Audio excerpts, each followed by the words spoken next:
छोटे से गांव में एक किसान रामलाल रहता था। उसका जीवन सादगी से भरा था, लेकिन हमेशा परेशानियों से घिरा रहता था। उसकी सबसे बड़ी संपत्ति थी उसकी एक गाय, जो उसके परिवार की आजीविका का एकमात्र साधन थी। सुख का आगमन। एक दिन रामलाल की गाय बीमार पड़ गई। गांव के वैद्य से दवा लेने पर भी वह ठीक नहीं हुई और आखिरकार मर गई। रामलाल और उसका परिवार गहरे दुख में डूबा था गया।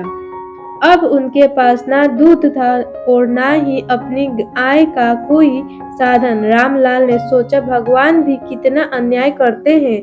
हमारे पास पहले ही कुछ नहीं था और अब यह भी छीन गया। शुक्र की तलाश। कुछ दिनों बाद रामलाल ने सोचा कि हर दुख में कोई ना कोई सीख छिपी होती है। उसने ठान लिया कि वह मेहनत करेगा और अपनी परिस्थिति को बदलने की कोशिश करेगा।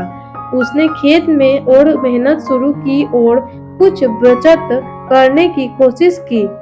गांव में एक व्यापारी रामलाल ने खेत के पास आया और उसने कहा, तुम्हारे खेत की मिट्टी बहुत उपजाऊ है। अगर तुम मुझे सब्जियां बेचने तो मैं अच्छा दाम दूंगा।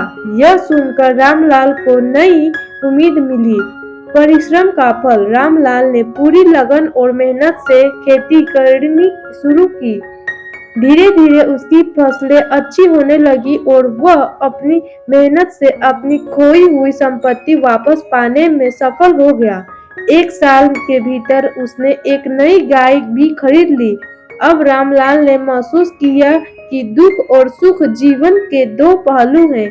सुख हमें सिखाता है कि हम अपनी कमियों को पहचानने और उनसे सीख, जबकि सुख हमारे प्रयासों और मेहनत का फल है। जीवन का सबक। रामलाल ने अपने अनुभवों से गांव के अन्य लोगों को सिखाया, दुख का मतलब केवल तकलीफ नहीं होता, यह हमें मजबूत बनने का मौका देता है। अगर हम धैर्य और मेहनत से काम ले तो शुक्र हमेशा हमारा इंतजार करता है। संदेश। यह कहानी हमें सिखाती है कि जीवन में दुख और सुख दोनों की आवश्यकता है।